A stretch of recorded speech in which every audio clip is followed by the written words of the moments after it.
de nuestro organismo. Y en el hemograma también es importante que conozcan. Un proceso agudo se reconoce porque hay leucocitosis.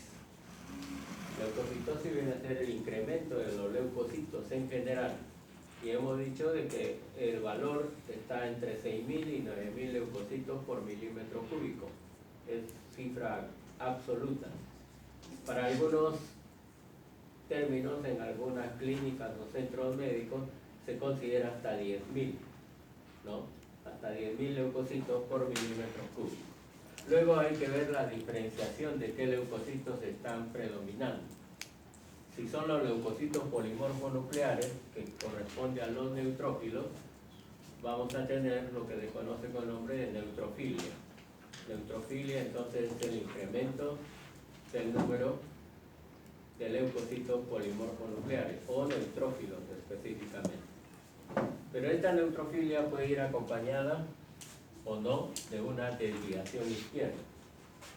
Y hemos dicho que una desviación izquierda es cuando Aumento de ¿qué se incrementa? neutrófilos abastonados.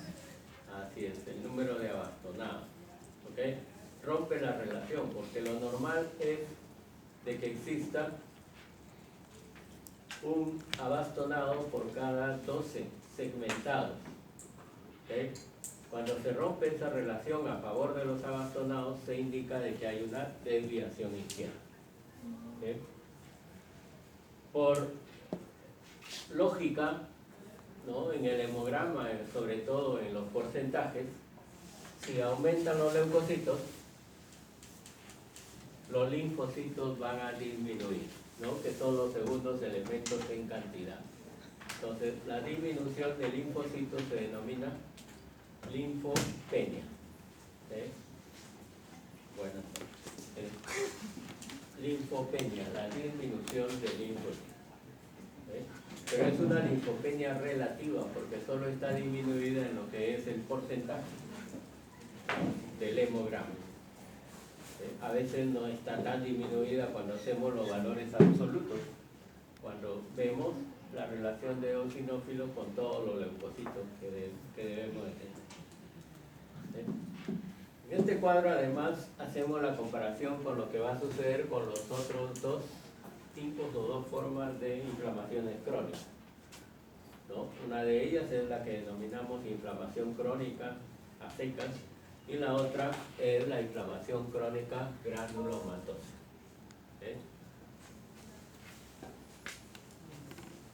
Lo que también habíamos mencionado es de que toda inflamación evoluciona de un proceso agudo a un proceso crónico, pero no todas llegan a ser de tipo crónico granulomatoso. ¿Por qué razón? Porque las inflamaciones crónicas granulomatosas son específicas, están dadas por diferentes o por determinados agentes causales, sobre todo de tipo biológico, que van a darle una característica primordial a este tipo de inflamación. ¿Okay? Si vemos la inflamación crónica solamente, vamos a decir que su tiempo de evolución va siempre más allá de 7 días o más de una semana. ¿Sí? Ustedes dirán, ¿hay procesos crónicos a repetición? Sí, pero eso sucede cuando el proceso es característicamente crónico, pero va a tener siempre un periodo agudo de reinicio de la inflamación. ¿Sí? Entonces, hay que tener en cuenta eso. Todos los procesos crónicos pueden ser a repetición.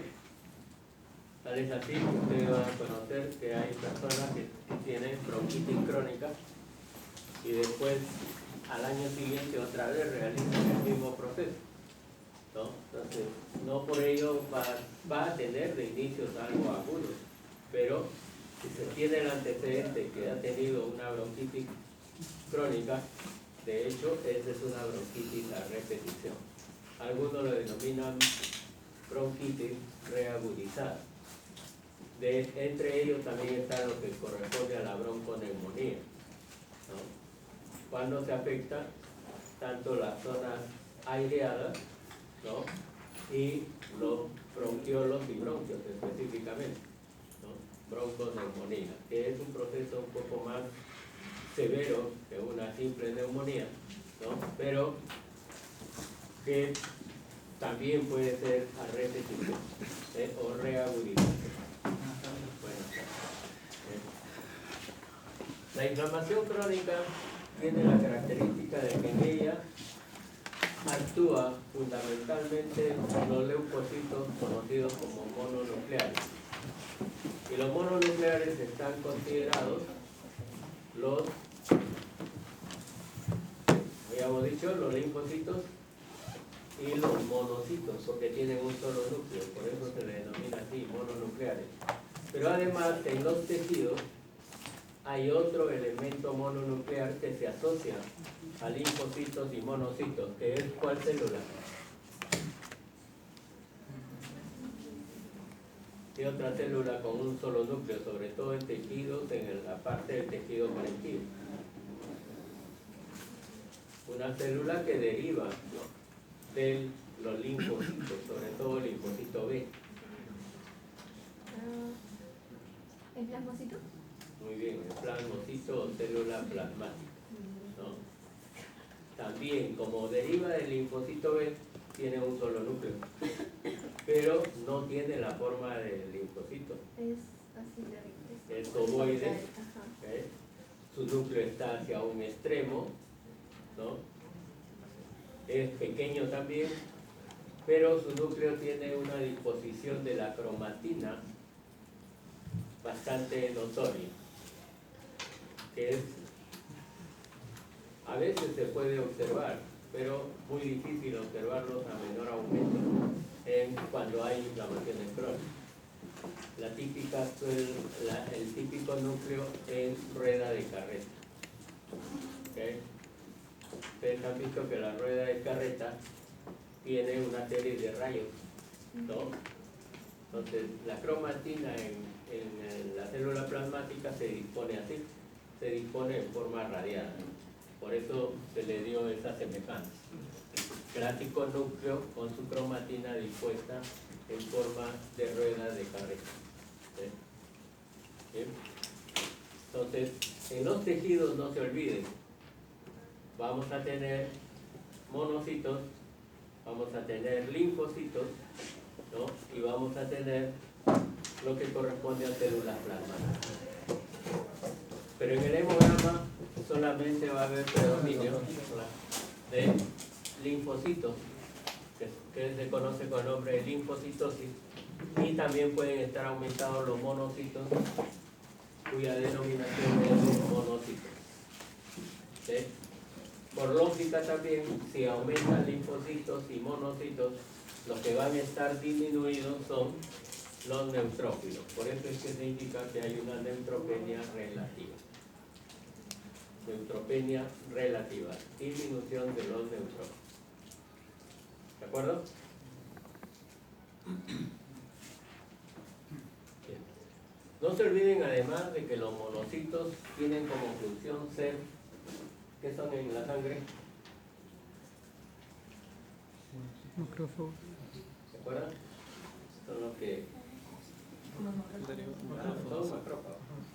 Los monocitos son los macrófagos de la sangre.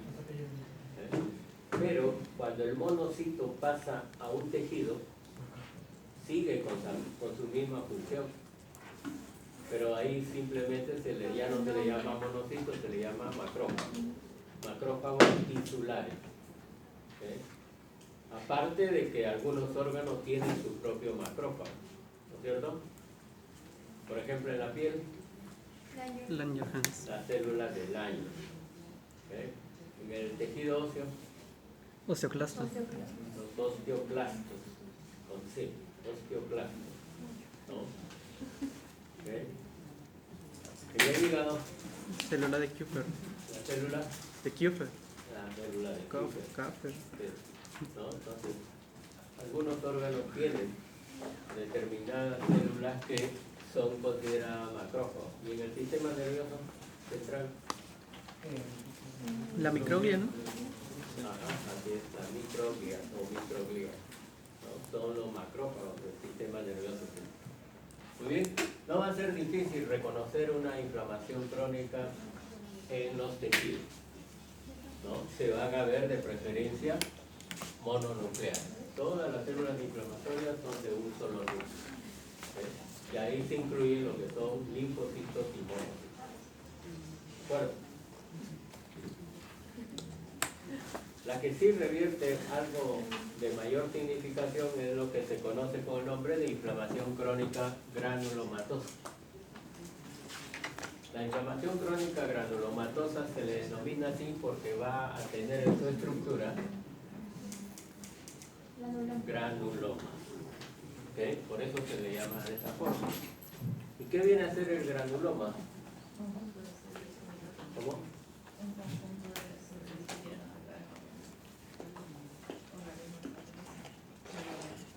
Ya, es un conjunto de células, ¿sí? Y muchas veces, cuando no hay el efecto deseado, ¿qué hay en el centro del granuloma? Necrosis. Se forma necrosis. Y esa necrosis no solamente afecta al granuloma, está afectando también al órgano donde está presente, ¿no? Por eso es que hay necrosis gaseosa en el caso de tuberculosis. En otros aspectos van a tener necrosis gomosa, por ejemplo, cuando hay sífilis, puede suceder ese proceso. ¿De acuerdo? Entonces, los característicos de la inflamación crónica granulomatosa es que se forman granulomas, pero no todas las inflamaciones crónicas granulomatosas cursan con necrosis, algunas no presentes. Bien. Esta inflamación crónica granulomatosa siempre tiene una evolución mayor de 15 días, ¿no? No recuerdo si les mencioné de que antes existía una propaganda del Ministerio de Salud en el cual nos decía: si tienes tos por más de 15 días, acude a tu centro de salud para descartar tuberculosis, que es la enfermedad crónica granulomatosa por excelencia en nuestro medio. Entonces, tengan en cuenta, siempre es mayor de 15 días. Ustedes dirán, ¿también tiene fase aguda? Sí. ¿Tendrá otra fase que es correspondiente a la crónica? También, ¿no? Pero los granulomas se forman específicamente a partir de estas células, de los histiocistos. ¿Okay? Se forman a partir de los histiocistos. ¿Okay? ¿Y qué va a haber en un hemograma? En un hemograma van a tener ustedes leucopenia, es decir, los leucocitos siguen disminuyendo porque la enfermedad se va haciendo más crónica, ¿no? Los linfocitos van a estar normales o aumentados, muchas veces están aumentados porque son característicos de que se encuentren en una inflamación crónica granulomatosa. Los monocitos sí están incrementados, son los que se le llama una monocitosis. Recuerden que son los macrófagos de la sangre, ¿okay? Y los otros macrófagos que existen en el resto de tejidos también pueden incrementarse para defender al órgano que está siendo lesionado. ¿Okay? Como estos dos están aumentados, lógico, hay una neutropenia relativa, pero puede existir también desviación izquierda. A pesar de que los neutrófilos pueden estar bajos o disminuidos, ¿no? Puede incrementarse con mayor facilidad los abastonados. Y les mencioné un ejemplo, ¿no? En una de estas enfermedades pueden tener ustedes que existe linfocitosis, puede haber monocitosis, pero los leucocitos bajos y van a tener una desviación izquierda, que es el incremento en el número de bastones o de abastonados. ¿Y eso era característico en qué enfermedad?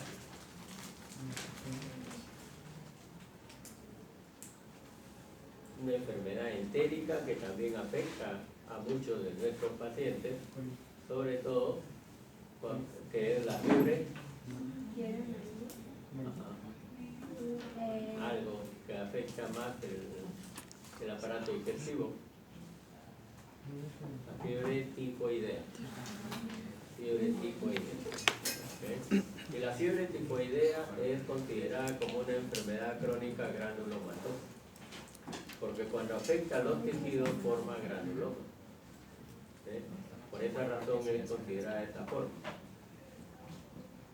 Y les han mencionado en microbiología o cuando han hecho infectología cómo se llega a diagnosticar la fiebre tifoidea. ¿Por qué? Para decir exactamente qué es tifoidea. Mediante un análisis clínico que se conoce con el nombre de aglutinación. ¿Okay? Y se le denomina así, aglutinaciones típicas, ¿no? Que son de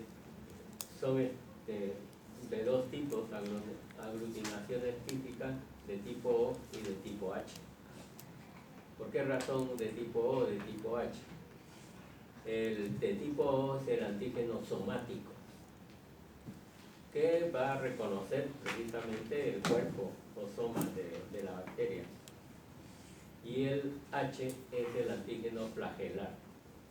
También hay reacción del flagelo de la salmonela cuando se realiza este proceso. ¿Okay? Entonces, eso es exclusivo para la fiebre tifoidea. ¿De acuerdo? Aglutinaciones típicas de tipo O y de tipo H. Uno que es somático y el otro que es flagelar. Casi siempre el que es de tipo somático está más incrementado. ¿Okay? Y es el mandatorio. ¿Okay? Pero las aglutinaciones no se pueden hacer desde un inicio, no pueden pensar ustedes que se trate de tifoidea. Siempre hay que esperar que esté después de 15 días en su evolución. ¿Okay? ¿Por qué razón? Porque la fiebre también va a tener ciertas características en su presentación, ¿no? Entonces, hay que considerar todo ello en el aspecto clínico. ¿Okay? Y el análisis, si ustedes están seguros de que va a tener tifoidea, le piden aglutinación. ¿Okay? Pero en su hemograma van a encontrar esto, siempre. ¿Okay? Linfocitosis, neutropenia y desviación izquierda. Es característico de la fiebre tifoidea. ¿Qué otra enfermedad de este tipo podemos tener aparte de la tuberculosis, aparte de la tifoidea? ¿Habrán otras o no?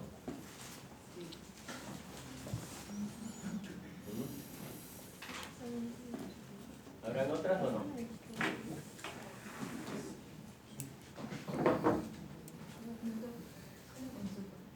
En el caso de las que se supone que hay granulomas, pero en el caso de clasificación ¿En qué? de tuberculosis, pero en realidad es como que ya está clasificado.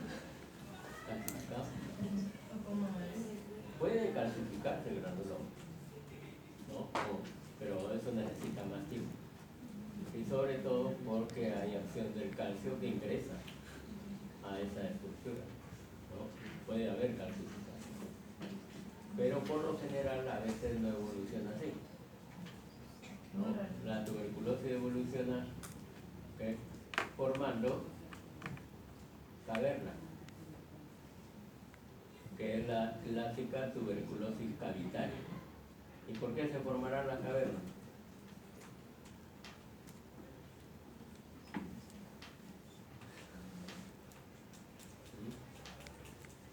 A ver, una idea.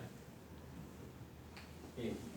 Esta parte teórica es lo que hemos mencionado, que es lo que hay en cuanto a en relación del hemograma con los tipos de inflamación que estamos mencionando, ¿no? Que es lo mismo del cuadrito, ¿no?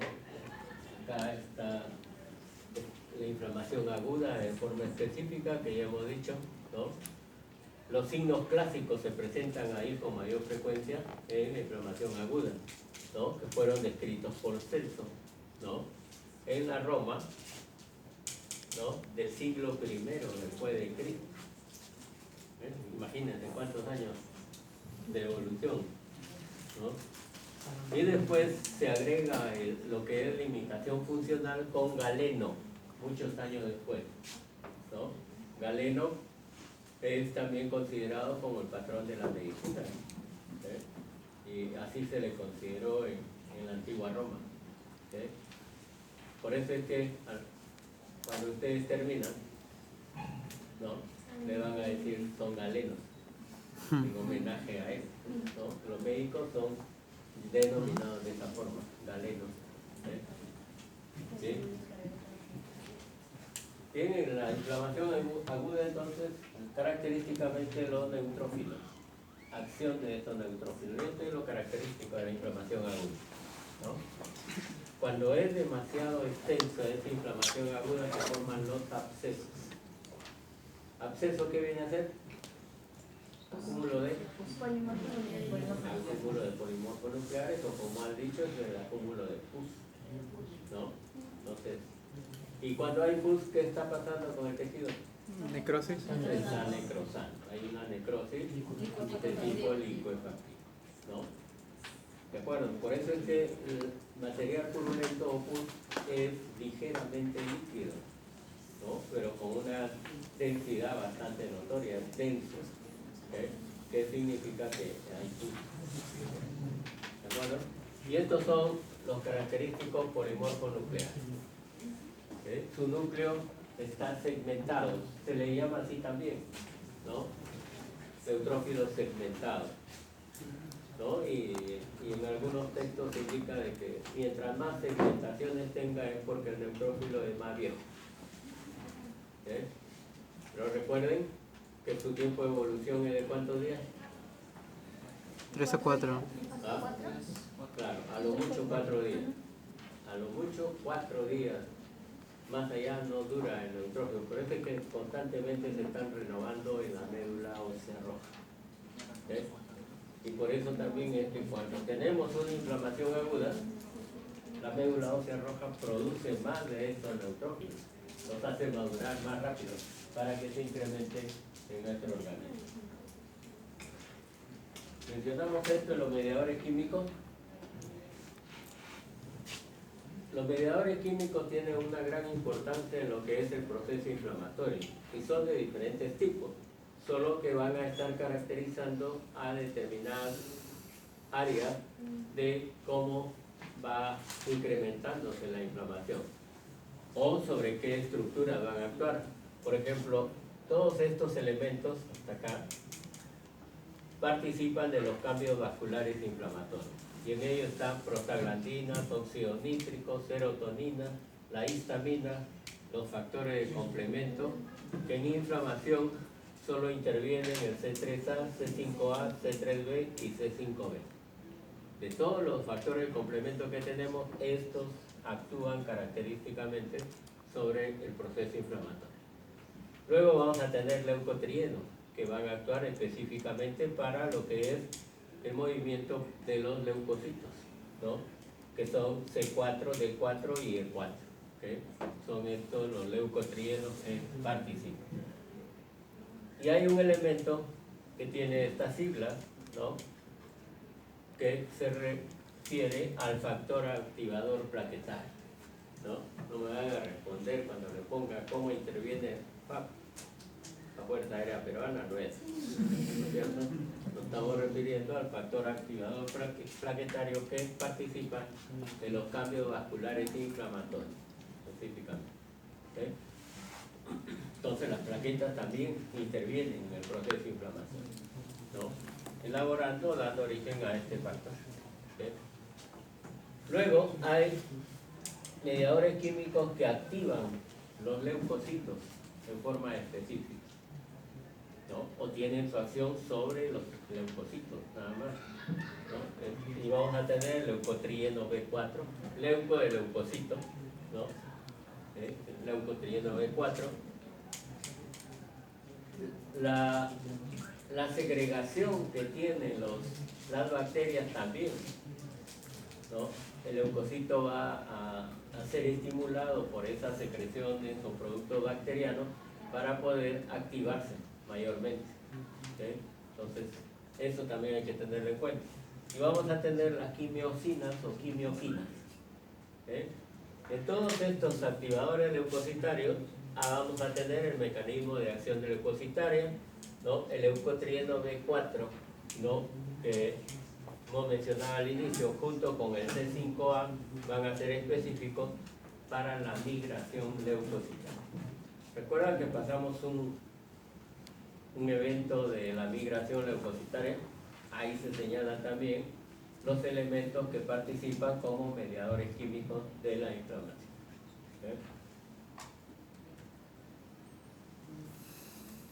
Y en lo que es proceso agudo hay que distinguir exudado de trasudado.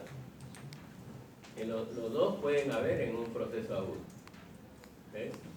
Pero cuando consideramos exudado o trasudado, ese es el cuadro diferencial. Y los parámetros que tenemos es la densidad, la cantidad de leucocitos y la cantidad de proteínas. El exudado, característicamente denominado pus, ¿no? O material purulento, por lógica tiene una densidad mucho mayor, y esa densidad es más de 1020 cuando se toma la densidad de una sustancia purulenta. Los leucocitos, por lógica también, en el exudado son abundantes, hay cualquier cantidad de leucocitos, muchos de ellos definitivamente muertos en la batalla. Y la cantidad de proteínas también va a estar aumentada en el exudado. Entonces esto es característico: mayor densidad, mayor cantidad de leucocitos polimorfonucleares y mayor cantidad también de proteínas, ¿no? Y el trasudado, su densidad, la cantidad de leucocitos y la cantidad de proteínas es menor. Por eso es que el trasudado es más líquido. No está muy Y por eso, ¿cómo? No está muy concentrado por la Así es. eliminación de proteínas. No está concentrado porque tiene escasos leucocitos. Y también va a tener escasa proteína. Si uno considera que el exudado es el plasma, uno pensaría de que tendría una buena cantidad de proteína, ¿no es cierto? Pero no es así. ¿Por qué razón? Porque los leucocitos también contienen proteínas y eso es lo que aumenta, ¿no? Para caracterizar mejor el exudado del trasudado. Y en base a eso ustedes van a tener esta clasificación de la inflamación aguda. Una puede ser inflamación aguda purulenta, que es la que más conocemos, con la formación de pus, ¿no es cierto?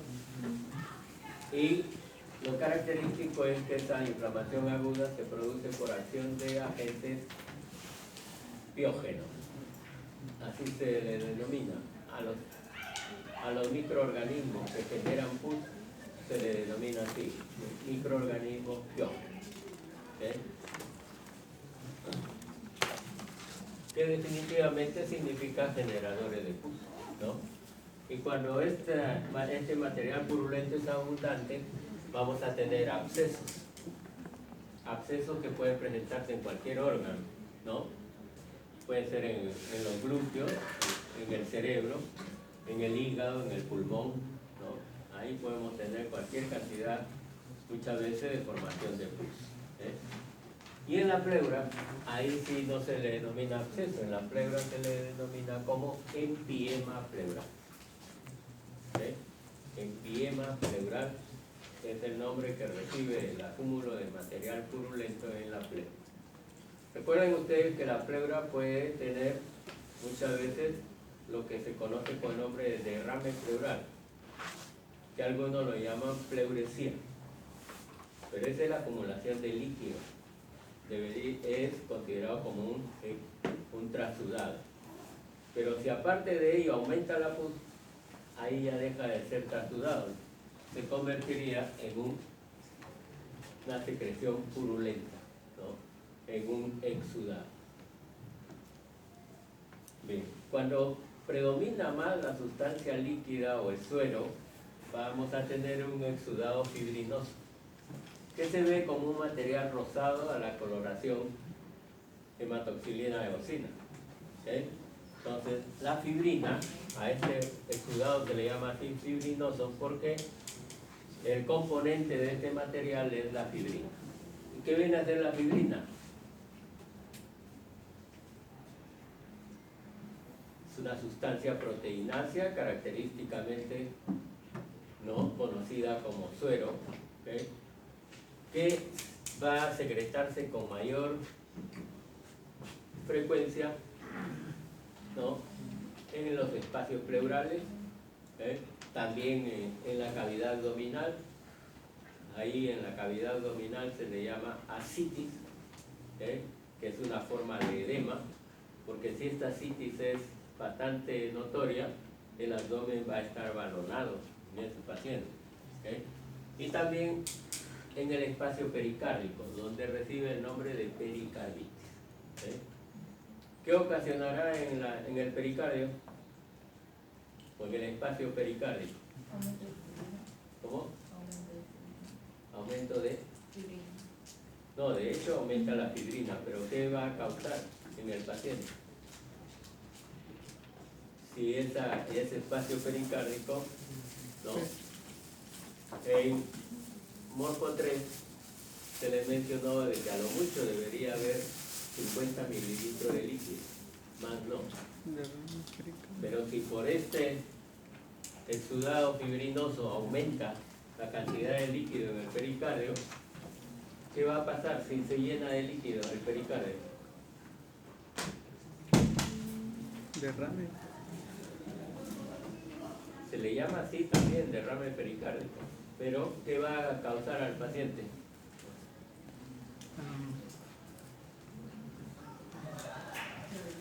¿Comprime? Claro, definitivamente hay compresión y el corazón no va a poder efectuar sus latidos o sus movimientos característicos, el sístole y diástole. Entonces, ¿qué va a haber si no lo realiza a plenitud? ¿Insuficiencia? Hay una, si no funciona bien, Insuficiencia. claro, va a haber una insuficiencia cardíaca. Y esa insuficiencia cardíaca en los derrames pericárdicos, con la mayor seguridad, en la mayoría de ellos es mortal, ¿no? Avanza demasiado rápido. ¿De acuerdo? Y luego tenemos la combinación de ambos en el proceso agudo. Puede haber exudado fibrino purulento o exudado mixto. Es decir, hay fibrina y también van a tener polimorfos nucleares en buena cantidad. E histológicamente lo pueden observar de esta forma. El que está en la